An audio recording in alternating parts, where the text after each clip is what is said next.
Alors j'ai changé de support, donc ça devrait être une meilleure qualité. Alors bienvenue pour ce podcast tricot. J'ai un petit pot de colle à côté de moi, voilà. Mais bon, pourquoi pas. Aujourd'hui je vais vous présenter, c'est pas hyper varié parce que j'ai beaucoup tricoté pour ma petite laine. Donc j'ai plein de choses à vous montrer, de petites, voilà, des petites choses que j'ai tricotées pour ma petite laine, des accessoires bébés grosso modo. Et puis un châle Mathilda que j'ai fait pour ma fille. J'avais surtout envie en fait de faire le podcast, donc voilà. Qu'est-ce que je porte? Vous avez vu ma tête, on a fait un peu la fête hier soir, et puis là c'est dimanche, on est en mode tranquille, à la campagne. Donc en fait, nous, on a ce qu'on appelle la campagne. En fait, on habite déjà en zone semi-rurale, mais en ville, mais dans une toute petite ville. Et puis, il y a la maison des grands-parents qui est à 5 minutes de chez nous. Et donc, du coup, on va à la campagne, mais à 5 minutes de chez nous, ce qui est très bien pour le confinement, ça nous dépanne bien. Et puis voilà.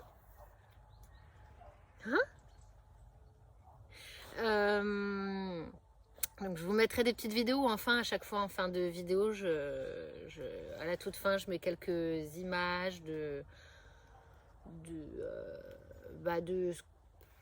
jolies choses ou des réalisations. Je mets un petit peu un fourre-tout avec une musique et puis voilà, si vous êtes patiente. La musique, toi tu dis? Ah oui. Alors, allez, ce que je porte. Donc c'est un châle Mathilda fait en double fil Fradi, donc un mohair et soie de la ferme Fradi que j'ai doublé. Donc moi je voulais quelque chose de très moelleux, très épais. Donc là c'est parfait. Il y en a qui aiment les châles plus fins. Moi j'aime les châles vraiment qui m'enveloppent complètement. Donc ça j'en suis ravie. Là je porte mon Copenhague cardigan de petite knit que j'ai fait en laine Knitting for Olive, qui est une marque danoise je crois, et qui fait les frais de port gratuits quel que soit le nombre de pelotes que vous prenez, donc ce qui est assez avantageux. Alors vous verrez, mes yeux ils savent pas où se placer parce qu'en fait là où je me vois c'est décalé. Bon, bref. Donc je vais enlever mon châle, donc vous pourrez comparer comme ça avec un gros châle. Et donc ça c'est un châle Mathilda que j'ai fait pour ma fille. Donc vous aviez déjà vu pour ma première fille, j'en avais fait un peu couleur lit de vin. Et donc là, c'est donc à chacune choisit sa couleur. Et donc là, c'est du brush Talpaga de Drops en un seul fil que j'ai tricoté en aiguille 5. Voilà, hop. Voilà. Donc mes filles, elles mettent leur écharpe comme ça et comme ça. Hop. Et sur leur petit cou, vous verrez sur les photos, vous verrez que sur leur petit cou, en fait, c'est bien, c'est assez adapté. Il n'y a pas besoin que ce soit plus épais. Je voulais vous montrer parce que ce qui est intéressant, donc là, c'est pour mes filles. Je voulais pas qu'elles aient trop chaud parce que les enfants, ils ont plus trop chaud que trop froid. La broche Talpaga, vous voyez, il y a un côté... je vous laisse voir le rendu. Moi, je trouve que c'est pas ce qu'il y a de plus... ça fait pas très luxueux quand c'est en simple comme ça. Donc, ce que j'ai fait, il y a une couleur très jolie que j'ai achetée. C'est pour un cadeau. Et donc, je l'ai doublé. Donc, c'est aussi la broche Talpaga que je suis en train de tricoter, mais je l'ai doublé. Je le porte. Tu le portes? D'accord. Et regardez la différence. Moi, je préfère le rendu en doublé. Vous voyez? Mais pourquoi tu l'as mis comme ça? Bah, parce que je suis en train de le tricoter. Oui. Alors, voilà. Le broche Talpaga doublé qui est beaucoup plus épais, mais je pense qu'il va rendre mieux que là. Il fait un petit peu fin. Bon, c'est adapté aux enfants, mais du coup, je sais pas, si vous faites des cadeaux pour adultes ou quoi, je pense que ça vaut le coup de le doubler. J'ai fait une vidéo d'explication comment commencer le châle Mathilda, qui est un patron gratuit, hein. Parce que le châle Mathilda, on commence... ouais, c'est ça. Ah, et puis ça feutre un peu sur les bords, tiens. Bon. Après, écoute, enfin, le châle là pour enfants en laine, il m'a coûté 6 euros, je crois. Donc en même temps, ça m'a pas ruiné, j'ai envie de dire. Et s'il faut refaire, c'est pas grave. Pour les enfants. Tu t'es assis sur les feuilles? Oui, un petit peu. Je suis assise sur les feuilles. Tu vois? Attends, je suis en train de parler. Tu vois sur les feuilles? Mais non, j'ai pas de feuilles sous mes fesses. Ah, venez. Non. Alors, qu'est-ce que j'étais en train de dire? Oui, en fait, on commence ici et puis on fait des... Oui, c'est ça. On fait des augmentations en fait sur les bords et sur le centre, ce qui fait qu'après on a un châle triangulaire. Et donc j'ai fait une vidéo, on me l'avait demandé puis j'avais complètement oublié, donc là je l'ai faite. J'ai fait une vidéo d'explication pour le début parce que le tout début est pas forcément évident pour quelqu'un qui débute ou quelqu'un qui a jamais fait ce début-là. Donc je l'ai pas fait, en fait j'ai fait un début en démonstration avec une laine simple, pas un brushed ou pas un mohair parce qu'on voit pas assez bien. Donc j'ai fait avec une laine qui traînait pour que ce soit plus visible. Voilà. S'il y a des gens qui ont des questions autres, ça me dérange pas de réexpliquer encore. Bah tiens, comme j'en ai un en train d'être fait, je vais vous expliquer comment il se construit en fait. Ah, si vous entendez des bruits, c'est la chasse. J'espère me pas faire tirer dessus dans le jardin quand même.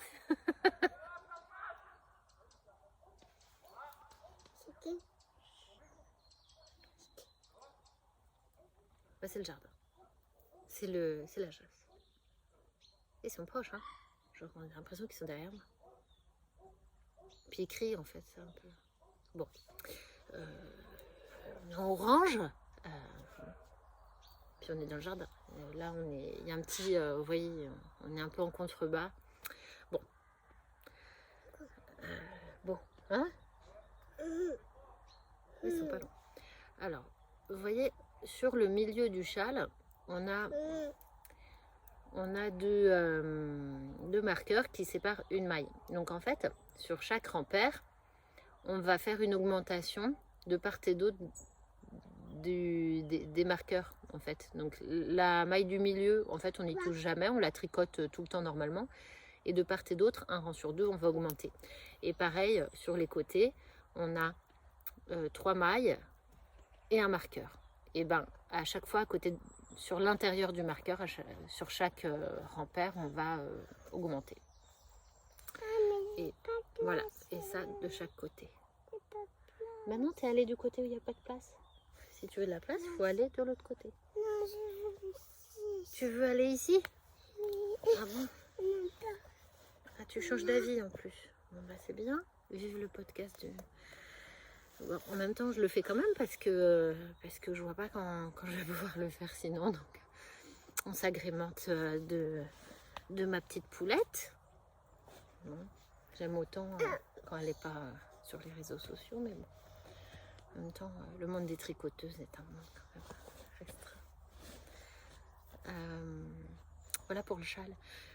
Pour celles qui nous quittent souvent dès la fin des tricots, en fait, à la fin, il y a toujours un moment papotage de plein de choses. Ça peut être assez varié. Donc là, j'ai prévu plein de thèmes et je vais peut-être pas tous les faire, mais voilà, il y a des fois j'ai envie de papoter.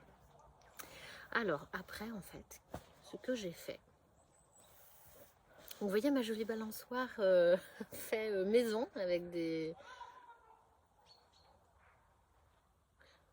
voilà, là, notre petite balançoire. Regardez, hop, elle est accrochée à l'arbre là-haut. Hop, un peu à l'arrache. Et puis nous, on est assises comme ça dedans.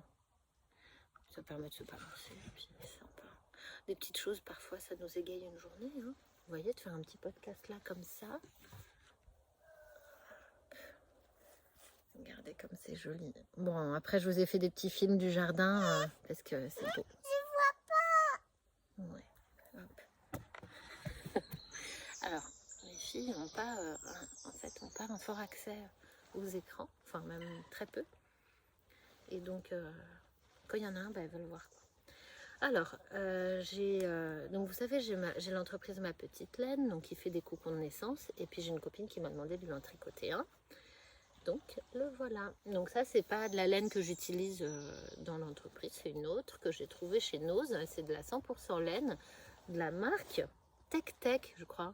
Donc je sais pas, c'est peut-être turc, des pays de l'Est, en tout cas de l'Est. Mais alors où, je ne sais pas exactement. C'est une laine en fait qui est un seul brin. Visiblement, c'est pas écrit, mais visiblement c'est un seul brin. C'est assez, donc ça fait un peu, c'est de la laine mèche un peu. Vous voyez, comme si elle n'est pas retordue du tout, ou pratiquement pas quoi. Et donc elle est un peu sèche, mais je la trouve très jolie, j'aime beaucoup. Donc j'ai acheté 10 € les 10 pelotes, je crois, chez Nose. Pour ceux qui ne connaissent pas, c'est une boutique de déstockage, de faillite ou de choses comme ça. Donc voilà, je lui ai fait un cocon, un petit peu grand parce que les parents sont tous les deux grands, donc j'ai rallongé un peu la taille de base. Et puis comme c'est une laine. Alors si tu veux pas rester, tu peux aller dans la maison. Qu'est-ce qu'il y a? Qu'est-ce qu'il y a? Je comprends pas. C'est ta place? Oui, mais moi je me mets où? Ah bon, bah c'est sympa. Voilà. Ah bah des fois on est content, juste d'être seul, en fait. Bien, bon, j'ai un peu frais. Hop, donc je m'en mitoufle. Donc, j'en étais où? Oui, donc j'ai fait ce cocon-là. Bah voilà, j'en suis ravie. C'est bien de changer un peu de laine. Donc là, c'est une laine que j'ai pu faire en un seul, sans doubler. Donc c'était pas mal. Je trouvais ça chouette. Je parle à des tricoteuses, donc voir les cocons, c'est bien, mais comment dire, sur l'entreprise, on vend les kits à tricoter, et y compris les kits à tricoter façon marinière. Donc on vous met les pelotes adéquates pour faire des combos de couleurs si vous voulez. Et on peut faire, si vous voulez pas les mêmes couleurs que nous on fait, vous pouvez faire vos assortiments sans souci. On s'adapte aussi en taille, en nombre de plots.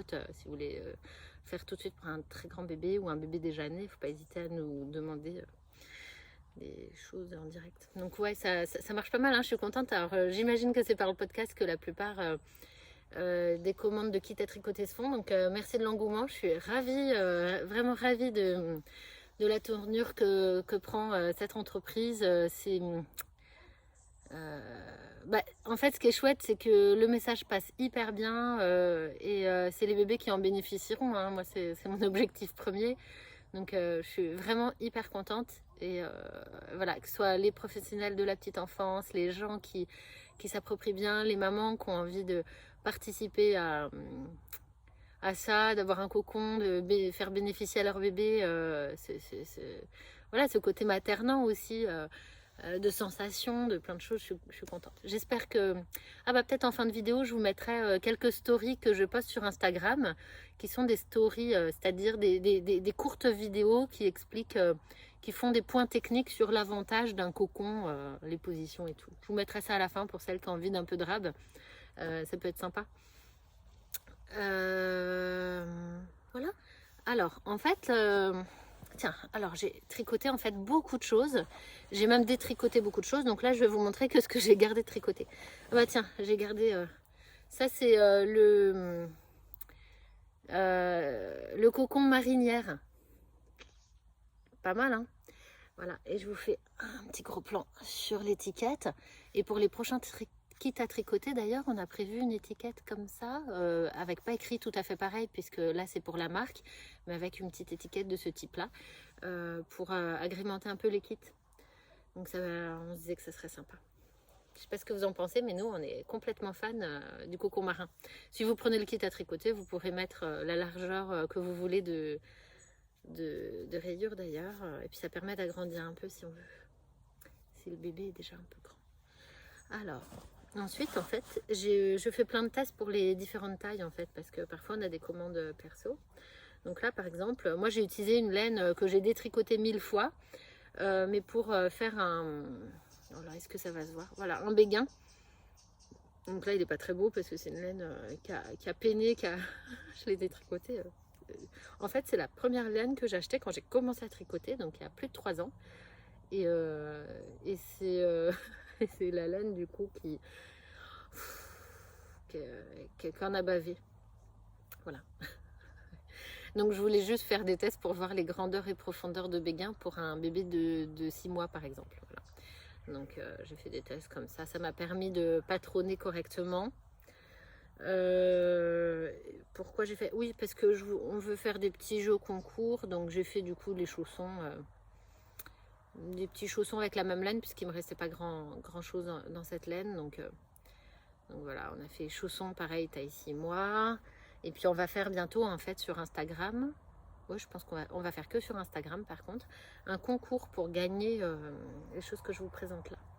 Donc en fait, voilà, j'ai fait aussi les tailles Préma des chaussons. Donc en fait, ah oui, alors pour ceux que ça intéresse, le patron de chaussons, je l'ai fait en taille Préma, en taille naissance et en taille 6 mois. Parce que en fait c'est très évolutif, donc il n'y a pas besoin de taille entre. Et la taille 6 mois, ça va jusqu'à 1 an. Donc, et après, quand le bébé marche, on met plus ce type de chaussons là. Ou en tout cas, pas quand il marche. Et donc, si vous voulez le patron chausson, il est que sur le site Ma Petite Laine. Et on le fait pas payer, mais on fait payer que la laine en fait. Donc on a mis le kit bonnet et chaussons en fait. Voilà. Donc en fait il suffit de pelote, hein, donc voilà. Et donc bref, j'ai fait un petit kit Préma. Voilà, ça c'était des petits tests aussi. Moi ça me permet juste de faciliter mon patronage, mais c'est pas exactement ce qu'on vend sur le site, hein, parce que c'est pas tout à fait la même laine, c'est pas les mêmes grosseurs, voilà. C'est juste dans le processus de création, des fois j'ai besoin de faire des choses un peu à part, un peu autrement, juste pour mettre en place les idées. Donc ça me permet ça. Et puis on se dit, c'est pas perdu. Après, on le fait gagner en concours à ceux qui ont envie d'un peu d'accessoires. Ça se fait comme ça. Et donc là, il va aussi bientôt y avoir un. Alors bientôt, je sais pas quand. Hein. Mais bon, vous pouvez vous abonner si vous voulez être au courant. Moi, je sais pas si... Voilà. Et donc, aussi, on a un set cocon, bonnet et chaussons taille naissance qu'on fera gagner aussi en concours. Donc on attend de voir comment on va se débrouiller avec ça parce qu'on n'a jamais fait de concours. Donc Ma Petite Laine, c'est une entreprise que j'ai montée avec ma voisine et amie en fait. On est devenues amies aussi parce qu'on est voisines, nos enfants sont à l'école ensemble et tout. On se dépanne quand il faut aller chercher les enfants qu'on peut pas ou quoi. Et donc voilà. Donc j'ai tricoté, vous voyez, tout ça avec tous les petits accessoires, tout ça. Et puis en fait, regardez, ça c'est les prochaines choses qui vont sortir en fait. Finalement j'ai opté pour le coton pour les maternités, pour les structures qui ont besoin de laver obligatoirement à 60 degrés. J'ai opté pour un coton bio, donc biologique, sans colorant, voilà, simple et efficace. Et donc j'ai fait différentes tailles. Donc là c'est pour on va dire un grand Préma. Là c'est pour un taille naissance. Donc il n'y a pas besoin qu'il soit aussi évolutif en structure parce que les tailles sont plus standards, c'est-à-dire qu'on va pas avoir les tailles 3 mois en maternité. Et voilà, et là c'est pour un petit Préma. Donc là c'est un peu plus évolutif évidemment. Donc là c'est vraiment les premiers tests qu'on a fait. Voilà. Donc pareil, on va voir, on va essayer d'aller, on va voir comment joindre les maternités, les structures de néonatologie. Voilà. On mettra en vente la version coton, mais tout en sachant qu'il n'y a pas le pouvoir thermorégulateur de la laine, quoi. Mais là, là, ils sont déjà passés en machine à 60 et au sèche-linge. Donc, voilà. On les mettra en vente aussi sur le site. Pas tout de suite. Pourquoi? Parce que on finalise, parce que là on a des versions qu'on va garder pour les structures. Puis on va voir comment ça se passe. C'est un peu difficile de se rendre compte. Les gens qui travaillent en hôpital voient pas forcément mon podcast. Donc ce qui serait bien, c'est qu'on les rencontre et on verra comment on se débrouille. Parce que voilà. Nous, on a un côté, pour ce cocon-là, on a un côté très... enfin, on veut garder le côté professionnel, c'est bon pour l'évolution du bébé. Vous verrez dans les vidéos après que je vous mets, c'est important pour sa motricité, sa psychomotricité, voilà, pour son bien-être, sa digestion. Enfin, il y a plein de bonnes raisons d'utiliser les cocons, quoi. Bon, je vous en ai déjà parlé plein de fois, donc je vais pas refaire la totale. Mais en gros, voilà, ça a pris beaucoup de temps là dernièrement. Et puis, je suis aussi en train de faire un gros châle en même temps que Emma de Tricolibri, qui va bientôt sortir son podcast. Je pense que vous allez le voir, sa version. Moi, je pense on est 3 à le faire en même temps. Et on détricote tout le temps. Et c'est le projet de la mort. Moi, je n'ai jamais autant détricoté. Pourtant, il y en a, je les ai détestés, les projets, à certains moments. Mais alors là, celui-là... pas je le déteste, hein, mais je le détricote tellement que j'ai pas une grosse envie de le refaire. Chaque partie, je l'ai détricoté plusieurs fois. Donc, je sais pas.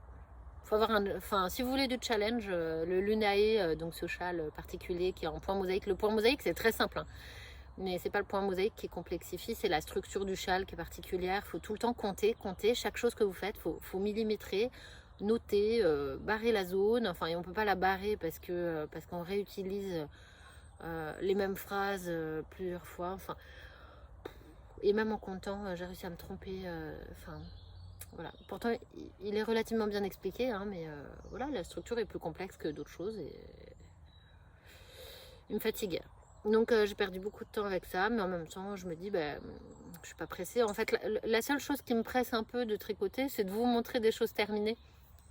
Et je me dis, en fait, faut que ça reste un plaisir, hein, donc je me mets pas la pression. Voilà, là je l'ai pas touché depuis 2 semaines, le Lunae, tellement je suis fâchée de m'être trompée encore une fois. Je pensais que c'était fini le détricotage, et puis au moment où je disais ça, je me suis rendu compte d'une grosse erreur.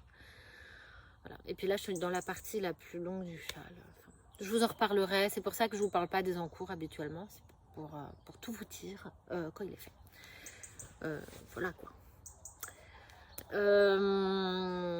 J'ai l'habitude de vous parler des podcasteuses que j'aime bien et des coups de cœur. Alors les coups de cœur, je fais une pause et puis... Alors pour les coups de cœur, j'ai pas des tonnes de coups de cœur. Alors désolée, je le fais du coup un peu à l'arrache. J'ai pas des tonnes de coups de cœur, mais il y en a un que j'aime beaucoup. C'est le M comme Mutra, ou M comme Moutra. Donc je vous insère la photo. Je suis pas méga fan de dentelle, mais j'aime bien la dentelle quand elle structure, quand elle est un peu à la place d'un jacquard, vous voyez, quand ça... je sais pas, il y a certaines dentelles que j'aime bien et d'autres que j'aime pas. Quand il y en a beaucoup, je suis pas fan habituellement. Et puis bon, il y a quelques modèles que j'apprécie. Donc là, je vais vous en montrer quelques-uns. Donc là, il y a le M comme Moutra que je trouve très joli. Après, moi, il y en a plein en dentelle, du coup, qui sont faits avec du coton ou du lin. Et en fait, j'aime pas tricoter ces laines-là. Ces fils, j'aime pas. Je sais pas, je trouve ça rude, dur, pas élastique. Enfin, j'aime pas trop. Pourtant, quand il y a de la soie, par exemple, c'est pas très élastique, mais j'aime bien. Mais c'est vrai que je préfère quand le fil a une élasticité, une douceur comme ça. Donc voilà, à voir. C'est des choses que j'adore. Je trouve que le design est magnifique et voilà. Donc je vous en montre plusieurs. Je vous fais défiler un petit peu ça. Donc ça, je le trouve très très joli. Il y en a un dont je vous ai pas encore parlé que j'aime beaucoup, de Yarnflex, je pense qu'il est, oui, de Audrey Borrego. Et je le trouve très joli. Son Xiris, qui est un panneau de dentelle sur le dos, que je trouve très très joli. Parce qu'en fait, il y a une des podcasteuses dont je vais vous parler ensuite qui a parlé de ces modèles-là, en fait, que j'ai trouvé très joli. Elle s'appelle Les yeux en amande. Et je crois que c'est elle qui a parlé de ces modèles-là. Et j'aime beaucoup sa version. Alors, beaucoup. Et les adaptations qu'elle en a faites. Et donc, elle a fait aussi le Géraldine Top. C'est vraiment sa version que j'ai trouvée splendide. Donc, voilà. Voilà mes coups de cœur. Ouais, magnifique. Vous voyez, en re-regardant, je trouve ça très, très beau. Et puis dans mes prochains projets, parce que j'ai déjà la laine, je ferai les chaussettes. Alors moi je suis une copieuse, hein, il y a plein de choses que je copie chez les autres, et en couleur et en modèle. J'ai pas de ça me dérange pas du tout. C'est les chaussettes On the Fence. Je les trouve splendides, ces chaussettes, donc avec un jacquard au bout et au niveau des orteils et puis à la cheville. Un petit jacquard simple, juste voilà, en chaussettes, je trouve qu'il n'y a pas besoin d'en faire des tonnes. Des fois, le simple, c'est bien. D'ailleurs, je voulais vous faire un petit retour sur mes chaussettes. Moi, j'ai tricoté des chaussettes dans une laine drops avec de la soie. Je crois que c'est alpaga soie. Ouais, ça doit être ça. Et elles tiennent vachement bien. Elles sont blanches en plus. Alors, j'ai juste fait le bout et le talon avec un fil à chaussettes de drops, la Fabelle. Mais après, le reste, je l'ai fait en couleur blanche. Donc, je vous l'avais déjà montré dans un autre podcast. Et à l'usure, parfait, ça bouge pas. Donc, moi, je suis contente. J'aime bien quand je peux éviter le nylon ou l'acrylique. J'aime pas trop ça, en fait. Je suis vraiment pas fan d'utiliser du synthétique parce que j'aime pas trop, quoi. Pour moi, la qualité de la laine, elle est là aussi parce qu'on a de la fibre naturelle à 100%. Donc quand il y a un mélange avec la soie, ça va, ça me dérange pas. J'aime pas quand il y a un mélange avec du coton parce que le coton, il absorbe fort l'humidité. Enfin, il prend une sensation humide. Alors peut-être pas quand il est mélangé à la laine, mais bon, je suis pas fan du coton. Et puis voilà, le coton, il prend les odeurs et un peu plus l'humidité. Donc si je peux éviter les mélanges comme ça, c'est aussi bien. Donc voilà, pour mes retours. Ensuite, je reprends mon bullet journal. Je vous l'ai montré, je vous montre un petit peu là comment j'ai fait. Voilà. Là, j'ai fait novembre. Donc là, c'est le mois de novembre. Tout ce qui est déjà prévu, grosso modo, c'est là. Ici, c'est les thèmes à faire, podcast tricot, podcast couture. Et puis, dès que j'ai une idée dedans, je mets dans la case ou des choses à faire, je sais pas, en administratif, sur les petites... Voilà, chaque case. Et puis après, j'ai une semaine qui se passe. Et puis, dès que j'ai quelque chose à mettre, jour par jour, je le rajoute. Voilà comment je m'organise. Donc là, j'ai ma petite case podcast tricot. Et donc, il y a des choses dont je vous ai parlé, et puis des choses, je sais pas si... Hop, tac, tac. Voilà. Donc là, on en est aux podcasteuses, que j'oublie pas. J'ai fait des trop chouettes découvertes. J'étais trop contente. Des découvertes que j'ai faites en podcast. Alors, il y en a qui sont connues, mais bon, j'ai le droit de pas connaître tout le monde, donc voilà. Alors, une super découverte. Donc là, elle en a sorti qu'un à l'heure actuelle, mais alors moi, j'ai adoré l'écouter, la regarder tout ce qu'elle a fait. J'ai adoré. Donc, elle s'appelle Joule Sue It. Je vais vous mettre en barre d'information le lien, parce que l'anglais... L'anglais, il n'y a pas tout le monde qui suit, puis savoir comment ça s'écrit. Voilà, mais super podcast, j'ai adoré, j'ai passé un super moment, trop top, trop top. Voilà, là, je me suis mise au podcast de Loli Lafay, donc qui est hyper connue et tout, et j'adore ce qu'elle fait, j'adore ses designs, super. Voilà, donc je suis ce qu'elle fait avec beaucoup d'attention.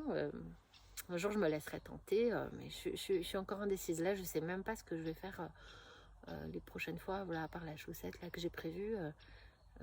Bon, j'ai mon châle de mariage que je vais faire pour mon mariage. Mais voilà, j'ai pas de gros projets prévus après.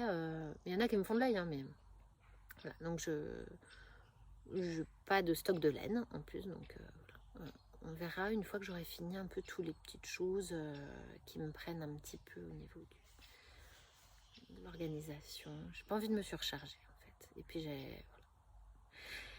et puis il faut que je me mette beaucoup à la couture parce que j'ai plein de projets en attente, y compris ma robe de mariée. Oui. Donc je suis pas hyper forte en couture, mais j'ai envie de me faire ma robe de mariée, donc c'est décidé. J'ai acheté le tissu. Et celle qui a envie de voir comment je suis plus débutante, on va dire, niveau intermédiaire, s'en sort avec ça, sachant que ça fait 1 an que j'ai commencé à coudre et puis j'ai pas cousu de tout l'hiver. Donc voilà. Celles que s'intéressent, suivez les podcasts tricot. Je sais pas si je mettrai ça en podcast spécial mariage ou je sais pas encore comment je vais organiser ça. Alors, on continue avec les podcasteuses. Donc, j'ai vu le podcast son nom de podcasteuse, c'est Les yeux en amande. Et j'aime bien. Il y a un truc un peu original parce que bah, y a une volonté un peu d'écologie dans la démarche, voilà, un peu le côté zéro déchet et tout. Je trouvais ça hyper intéressant. Je pense que c'est quelqu'un d'assez curieux parce que elle, enfin moi j'adore, je trouve ça hyper excitant. Elle a récupéré une toison bretonne de laine, toute juste tondue quoi. Et donc elle raconte à chaque podcast comment elle avance là-dessus. Donc il y a un moment elle a lavé, après elle relave, après elle carde. Comment elle a fait pour trouver les appareils pour carder d'ailleurs. Donc tout le processus, elle est hyper... elle décrit vraiment très bien, avec beaucoup de patience, tout ce qu'elle fait, comment elle en arrive là et tout. Et je trouve ça bien. Tout son processus intellectuel pour trouver, comprendre comment ça fonctionne. Je trouve ça passionnant, moi j'adore. Et puis après, voilà, elle a un podcast aussi, enfin une partie un peu classique où elle décrit ce qu'elle tricote et elle explique bien, j'aime bien. Je passe un super moment devant ce podcast-là, donc top. Je vous le conseille si vous ne connaissez pas. Moi j'adore. Puis ça attise ma curiosité, en fait, à fond.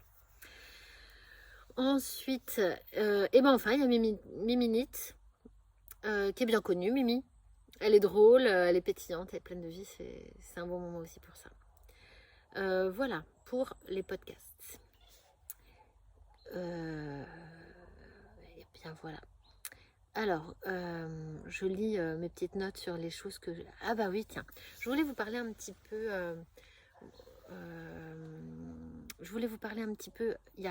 en février, donc juste avant le premier confinement, je suis allée au Congo. Donc mon conjoint est franco-congolais. Et donc on est allé au Congo avec notre fille aînée pour lui faire découvrir le pays de ses ancêtres. Et puis de pas si loin que ça, puisque sa grand-mère est née là-bas et a grandi là-bas. Et donc on l'a emmenée donc au Congo, on a été à Kinshasa. On n'est pas resté longtemps, hein, c'est juste histoire d'arriver en ville par l'aéroport. Et puis après on est vite parti au village. Et donc on l'a emmenée au village. Au village, c'est-à-dire sans eau courante, sans électricité. Bon là il commence à y avoir des lampes solaires. Un peu, mais voilà, c'est tout. C'est la seule électricité qu'on y trouve. Et donc, j'ai emmené, en fait, j'avais récupéré tout le stock d'aiguilles à tricoter droite de la grand-mère de mon conjoint, et donc de sa grand-mère française, qui est là. D'ailleurs, on est chez elle, là, aujourd'hui. Elle n'est pas là, donc on respecte les distanciations et puis la protection personnes âgées aussi, mais voilà. Et donc j'ai emmené son stock d'aiguilles à tricoter avec de la laine que j'avais, dont je me servais pas et que je comptais pas me servir, et puis j'ai amené ça là-bas, et puis je me suis dit tiens, je vais peut-être trouver quelqu'un qui a envie d'apprendre. Et effectivement j'ai trouvé une maman que je connaissais déjà, parce que moi j'y suis allée plusieurs fois à ce village-là depuis le temps que je connais mon conjoint. On a fait quelques voyages là-bas pour découvrir, pour aider, pour faire un petit peu de... On avait créé une association, quand on avait 18 ans, on a créé une association, et puis ça nous a permis d'aider l'école qui avait plus de toit, donc de récolter un peu de fonds pour payer juste de la tôle déjà, pour que les enfants puissent ne pas être mouillés lorsqu'il pleut. Il y a des périodes où il pleut beaucoup.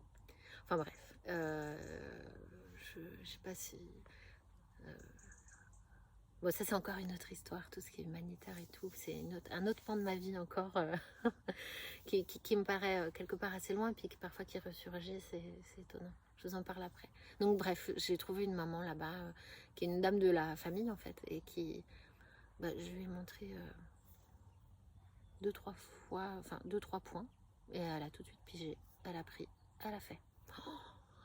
Ah bah je me suis dit, ah bah d'accord, c'est moi qui lui apprends un truc, mais c'est elle qui m'apprend un truc là. En fait, la capacité d'adaptation, enfin, c'est une dame de 50 ans au moins, je dirais. Voilà, facile 50 ans. Je lui montre 3 fois le truc, et puis elle était même pas du même côté que moi, à regarder avec moi, quoi. Elle était en face, elle a regardé un peu du coin de l'œil, elle a fait ok, et ta ta ta ta ta ta. Bah alors là, je me suis dit, je lui ai dit d'ailleurs, je lui ai dit que j'étais épatée, impressionnée. Et donc j'étais d'autant plus contente de lui donner tout mon sac de il y avait un fourre-tout de laine et d'aiguilles, parce qu'en fait on se dit ouais le tricot dans un pays équatorial, est-ce qu'il y a un fort intérêt voilà. Et ben oui, en fait, c'est un coin du Congo, en fait, où il fait assez frais. Et à certains moments, donc en saison sèche, il fait assez frais. Et le soir, les gens sont en pull ou en manteau, en fait. Et moi aussi, hein. Voilà, c'est une zone légèrement montagneuse. Alors, ce qu'ils appellent montagne là-bas, en fait, c'est des collines pour nous. C'est plus bas que le massif central, quoi. Largement, même les Vosges, je sais pas, ça doit être comme le massif armoricain, vous voyez. Enfin bon, ça monte un petit peu, qu'on peine un peu à monter, mais ça reste une colline, juste qu'on monte droit. Voilà. Bon, bref, ça aura de l'utilité. Je suis contente de ça, de cet échange-là. Et on verra ce que ça a donné dans quelques années. C'est pas dit que. Voilà, c'est pas toujours facile à trouver la laine, dans un pays comme celui-là encore moins, mais bon, pourquoi pas, on verra. On verra ce que ça donne. Vous savez, des fois on jette une pierre, on ne sait pas si. On ne sait pas si on a jeté. Alors c'est quoi cette expression? Si on a jeté une pierre dans l'eau et puis qu'elle a juste fait plouf, ou si on a semé une graine, en fait. C'est ça. Moi j'adapte à ma sauce, hein, les expressions. Et puis plus je mûris, pour pas dire vieillir, mais plus je mûris, plus j'adapte, hein, à ma sauce. Je mélange, je fais des mix. Donc voilà, cette rencontre-là était chouette. Alors c'est une dame que je connaissais, hein, mais c'était une rencontre autour du tricot qui était chouette. C'est sympa. Je sais pas. Bah, de toute façon, comme ce qu'on fait là, en fait, c'est un échange. C'est un échange autour du tricot. Quand on est passionné, bah voilà, c'est parfait. C'est ça qu'on veut, en fait. J'espère que ça vous donnera des idées pour vos voyages. Si un jour vous revoyagez, parce que je sais pas si on pourra revoyager bientôt. Mais ouais, c'est sympa. Après, moi, c'est un village que je connais. Donc, si on voyage et qu'on fait un road trip, en fait, on n'a pas le temps de connaître les gens et de prendre le temps. Moi, c'est un endroit où je vais, où je me pose, où j'y suis allée à chaque fois plusieurs fois. J'ai resté un mois. Donc, on a le temps de flâner dans cet endroit-là. Et ce qui fait que quand on a le temps de flâner, on a le temps de rencontrer les gens et de rencontrer la culture complètement, de s'imprégner. Et donc, le Congo...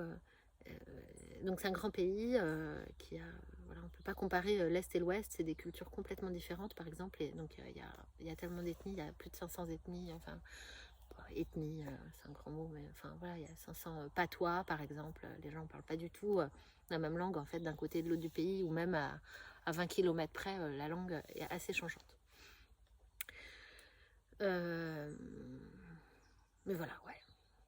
Une chouette chose. Et puis bon, bah, pour ceux qui sont curieux de l'humanitaire, donc je suis kiné et j'ai fait. En fait, c'était une des raisons pour lesquelles j'ai choisi ce métier-là, c'est que je voulais vraiment faire l'humanitaire. Je voulais me sentir utile. Voilà, j'étais toute jeune, il fallait faire des choix de vie. Mais pour moi, ça c'était important. Et du coup, 1 an et demi après mon diplôme, j'avais déjà créé mon assos. J'étais déjà partie 2 fois au Congo avec ma petite assos pour l'école du village et tout. Alors, on a essuyé des pots cassés, c'était pas parfait et tout, mais on a beaucoup appris en fait à créer une assos, à voir ce qui était faisable, pas faisable, ce qu'on apportait à quelqu'un. Et puis de faire attention à ne pas envahir l'autre de nos idées aussi. Il y a plein de choses, hein, qui se jouent comme ça. Mais c'était très très formateur.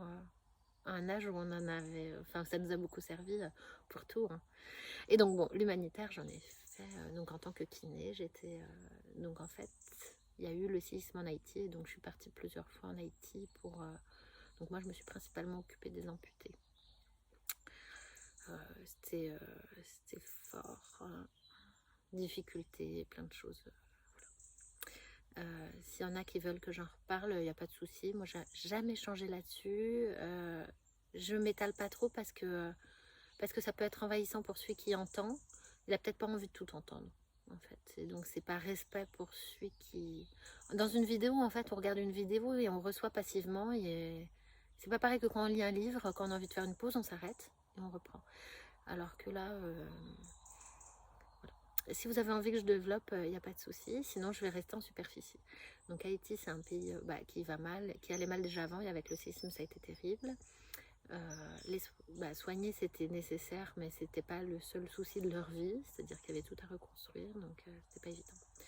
C'est un pays que j'ai beaucoup aimé, la culture, le lien avec les gens, qui est des gens, voilà, une culture où les gens sont très francs, très honnêtes, j'ai trouvé...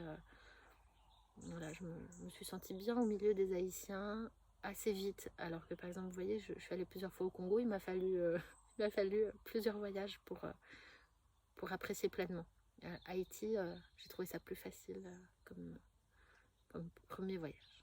Alors qu'en fait, le contexte était dur, très dur.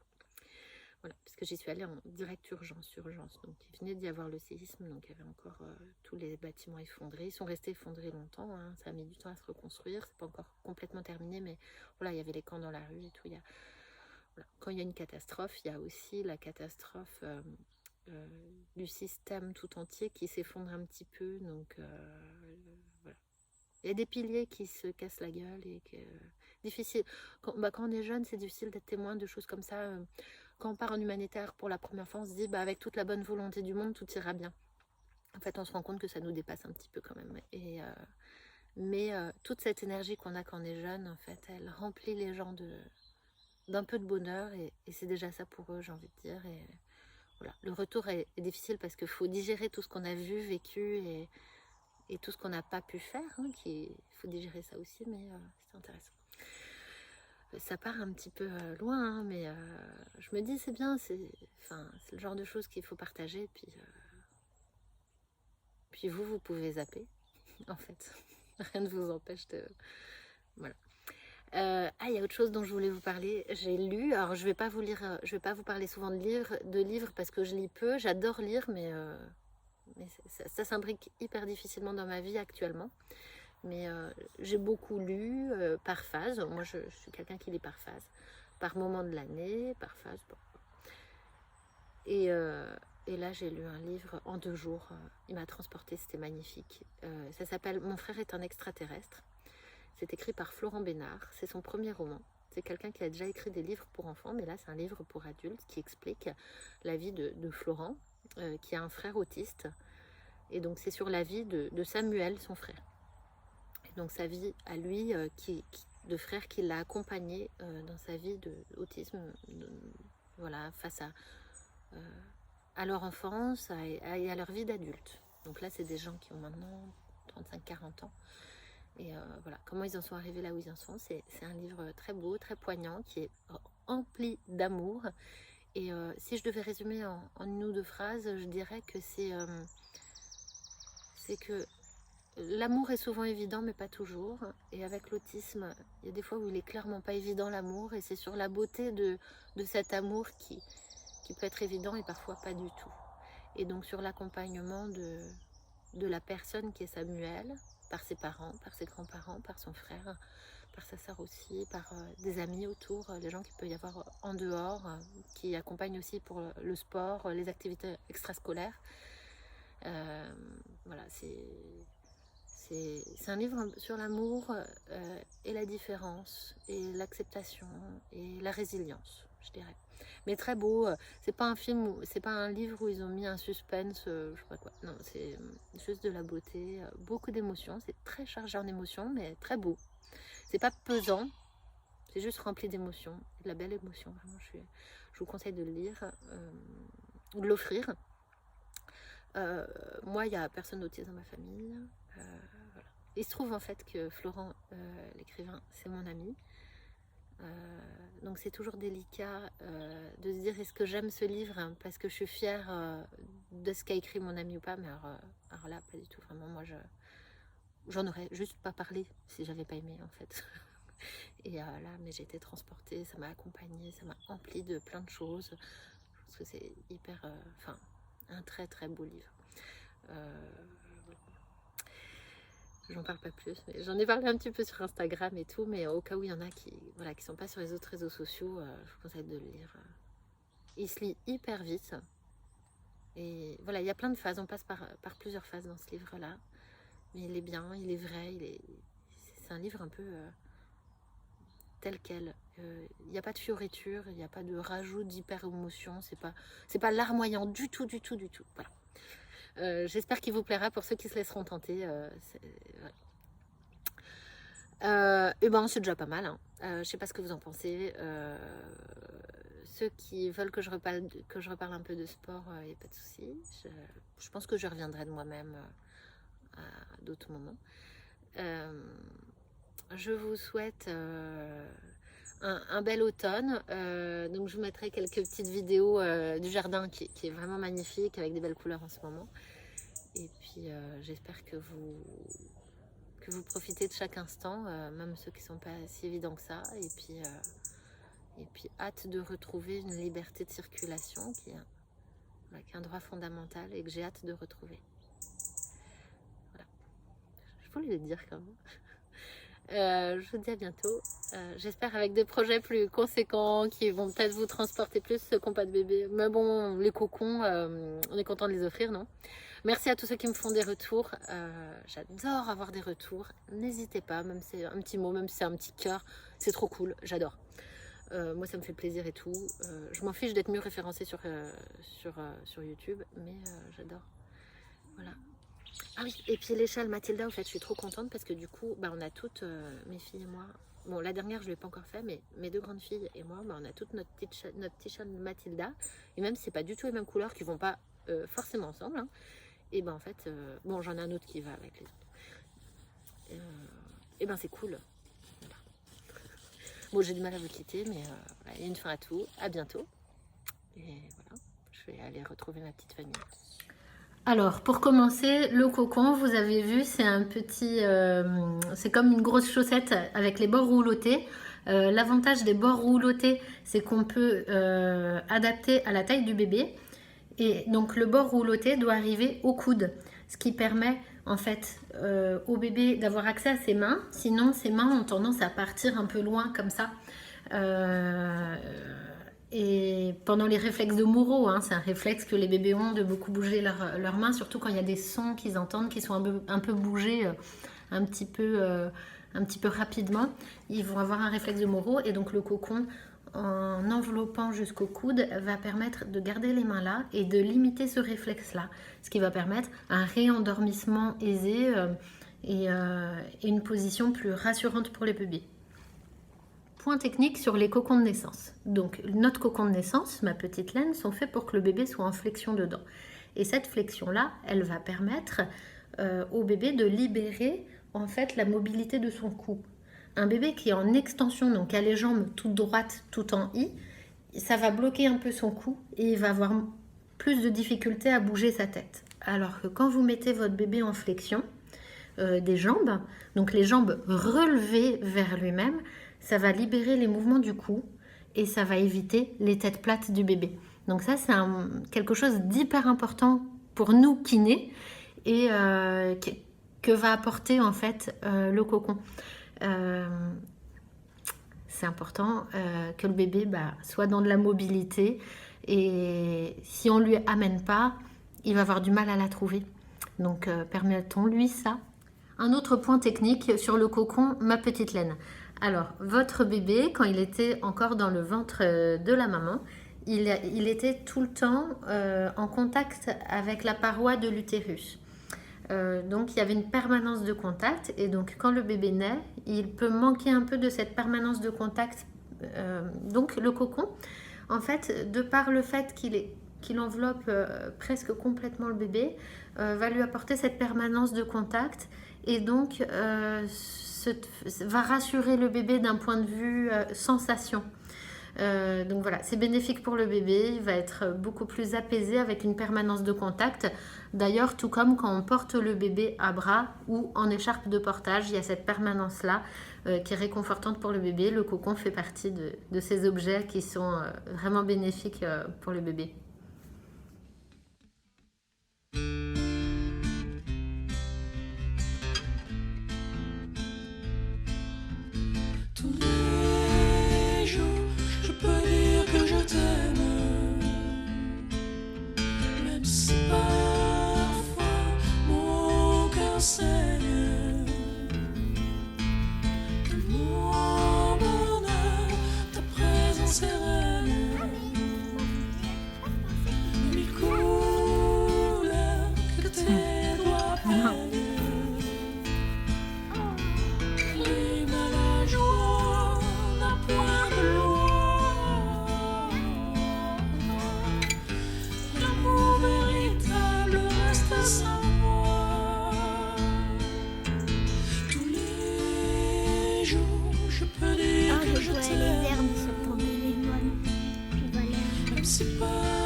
Ok, donc là, j'arrive, tu attends.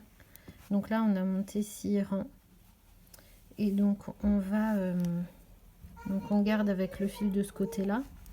Et on va relever des mailles. Ici. En fait, on va relever des mailles sur le bord du châle. Là et là. Donc, en fait, on fait comme on peut. Donc, vous voyez, à chaque trou. Donc, je me rapproche pour que vous voyez bien. Que ça fasse bien focus, voilà.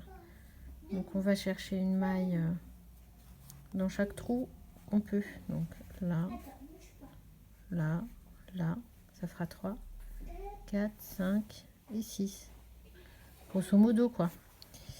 Faut pas trop pinailler. Donc là, moi je vais pas chercher là parce qu'il y a le fil qui passe. Donc je vais ici. Hop.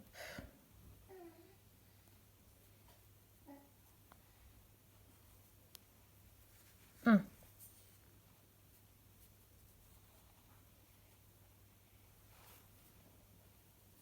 2.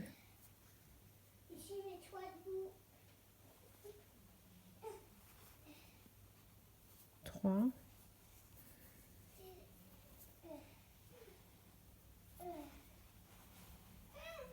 4. Voilà, et donc on en relève le nombre demandé dans le patron. Voilà.